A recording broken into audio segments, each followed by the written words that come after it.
ऐतिहासिक अवसर पर जब आप especially on the historic occasion of संघर्ष से लेकर स्वतंत्रता, शांति स्थापना और लोकतंत्र तक अंगोला की यात्रा पूरी मानवता के लिए प्रेरणा के स्रोत है। मैं इस अवसर पर अंगोला गणराज्य के महामहिम राष्ट्रपति को भी धन्यवाद देती हूँ, जिनके स्नेहपूर्ण आमंत्रण पर मैं कल अंगोला पहुँची हूँ। मेरे साथ हमारे राज्य मंत्री श्री बी समन्ना तथा हमारे संसद के 2 माननीय सदस्य श्री पी बसवा और श्रीमती डी के अरुणा भी इस यात्रा में सम्मिलित है। माननीय सभापति महोदया, वर्ष 2025 हमारे 2 देशों के संबंधों के लिए एक महत्वपूर्ण वर्ष रहा है। इस वर्ष मई में अंगोला के महामहिम राष्ट्रपति ने भारत की सफल राजकीय यात्रा की थी। मेरा ये राजकीय यात्रा भारत के राष्ट्रपति के अंगोला की पहली यात्रा है। ये वर्ष भारत और अंगोला के बीच राजनयिक संबंधों की स्थापना की 40वीं वर्षगांठ है। साथ ही अंगोला अपनी स्वतंत्रता की स्वर्ण जयंती मना रहा है। ये दोनों ऐतिहासिक अवसर हमारे द्विपक्षीय संबंधों को और अधिक गहराई और विस्तार देने की प्रेरणा देते हैं।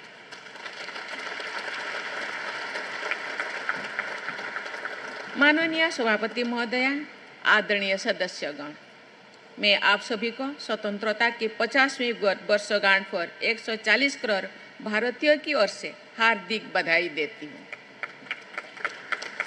ये अवसर हमें अंगोला के उन साहसी और संघर्षशील नागरिकों की याद दिलाता है, जिन्होंने स्वतंत्रता के लिए निरंतर प्रयास किया, जैसे भारत ने भी अपने स्वतंत्रता संग्राम के दौरान किया था।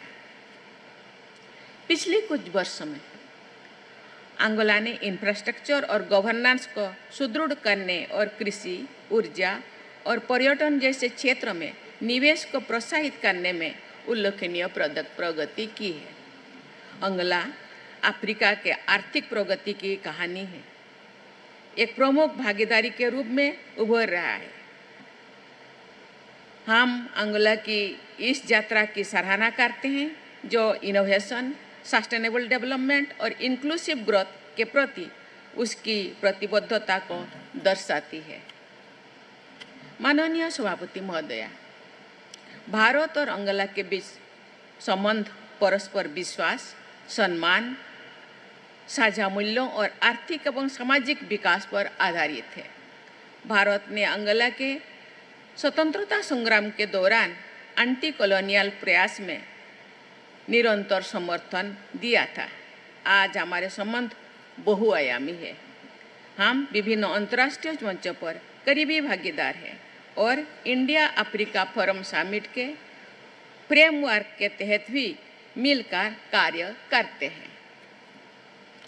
हम क्लीन एनर्जी और वाइल्ड लाइफ कंजर्वेशन में सहयोग बढ़ाने के उद्देश्य से international solar alliance, global biofuel alliance तथा इंटरनेशनल बिग कैट्स अलायंस जैसी पहलों में साथ मिलकर काम कर रहे हैं। अंगोला के इन पहलों में सम्मिलित होने का हम स्वागत करते हैं। हमारे दोनों देशों में संसदीय लोकतंत्र हमारी सामाजिक संरचना का आधार है। भारत विश्व का सबसे बड़ा लोकतंत्र है और अंगोला अफ्रीका के सबसे गतिशील लोकतंत्रों में से एक है। दोनों ही इस विश्वास पर आधारित है कि प्रत्येक नागरिक की आवाज़ मायने रखती है और शासन का उद्देश्य कुछ लोगों की ही नहीं बल्कि सबकी सेवा है। हम दोनों देशों की संसदों के बीच एक्सचेंजेस और संसदीय व्यवस्था के सुचारू संचालन से जुड़ी बेस्ट प्रैक्टिसेस को साझा करने का स्वागत करते हैं। मुझे ये जानकर प्रसन्नता हुई है कि भारत की संसद के एक प्रतिनिधिमंडल ने नवंबर 2023 में लुआंडा में आयोजित इंटर पार्लियामेंट्री यूनियन सम्मेलन में भाग लिया था। माननीय सभापति महोदया, अफ्रीकन यूनियन के अध्यक्ष के रूप में मैं अंगोला के इंटरनेशनल लीडरशिप रोल की सराहना करती हूँ। वर्ष 2023 में भारत की G20 अध्यक्षता के दौरान ही अफ्रीकन यूनियन को इस समूह का पूर्ण सदस्य बनाया गया था। वर्ष 2018 में भारत के प्रधानमंत्री ने अफ्रीका के साथ भारत की सहभागिता के 10 सिद्धांत प्रस्तुत किए थे। आज मैं उन सिद्धांतों के प्रति भारत की प्रतिबद्धता को पुनः दोहराती हूँ, जो परस्पर सम्मान, समानता और पारस्परिक लाभ पर आधारित है।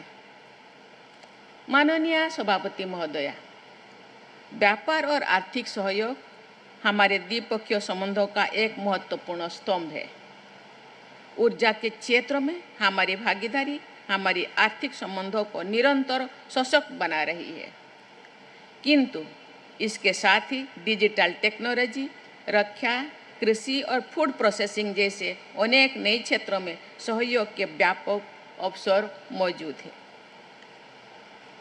आगे बढ़ते हुए हम इन नई संभावनाओं का लाभ उठाते हुए अपने आर्थिक साझेदारी को और गहराई देने के लिए प्रतिबद्ध है। माननीय सभापति महोदया, विश्व की सबसे बड़े लोकतंत्र की महिला राष्ट्रपति होने के नाते मुझे ये देखकर अत्यंत प्रसन्नता है कि अंगोला की संसद में महिलाओं का उल्लेखनीय प्रतिनिधित्व है।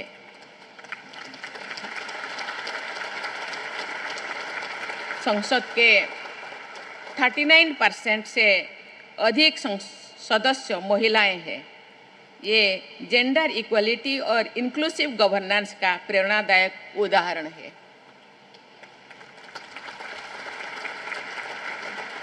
भारत में भी हाल ही में हमने एक ऐतिहासिक कानून पारित किया है, जिसके अंतर्गत संसद के निचले सदन तथा राज्य विधानसभाओं में 1/3 सीटें महिलाओं के लिए आरक्षित की गई है।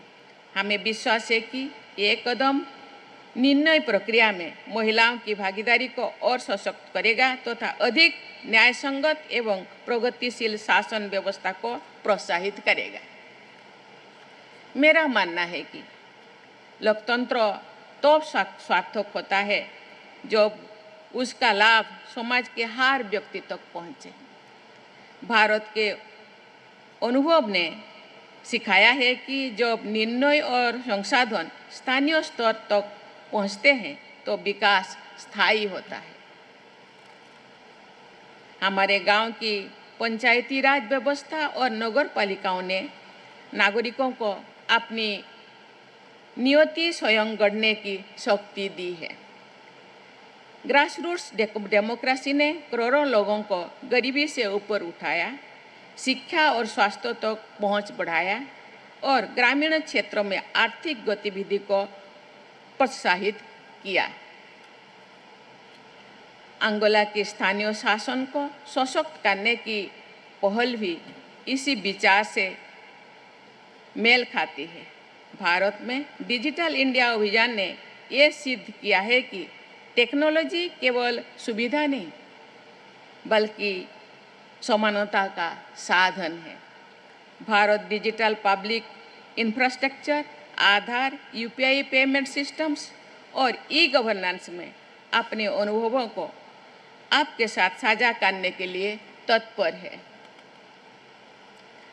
माननीय सभापति महोदया और आदरणीय सदस्यगण, वर्तमान समय में विश्व अनेक संघर्षों और अनिश्चितताओं में गुजर रहा है, जिनका प्रतिकूल प्रभाव विशेष रूप से ग्लोबल साउथ के देशों के आर्थिक विकास पर पड़ रहा है। अफ्रीका में लंबे समय से चले आ रहे संघर्षों के समाधान हेतु अंगोला के नेतृत्व और शांति प्रयास की भारत सराहना करता है। Bharat UN peace keeping missions में सबसे बड़ा ट्रूप कंट्रीब्यूटिंग देश के और विश्व में विशेषकर अफ्रीका में शांति के प्रति सदैव प्रतिबद्ध रहा है। माननीय सभापति महोदया, भारत 2047 तक एक विकसित राष्ट्र बनने के लक्ष्य की ओर तीव्र गति से अग्रसर है।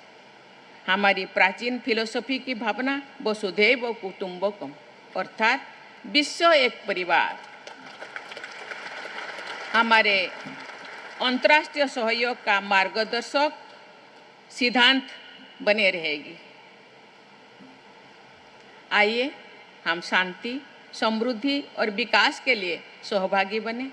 आइए हम अपने साझेदारी की पूरी क्षमता को उजागर करें ताकि भारत और अंगोला के नागरिकों का कल्याण सुनिश्चित हो सके। एक बार फिर मैं माननीय सभापति महोदया और इस सदन के सभी सदस्यगणों का हृदय से धन्यवाद करती हूँ। धन्यवाद।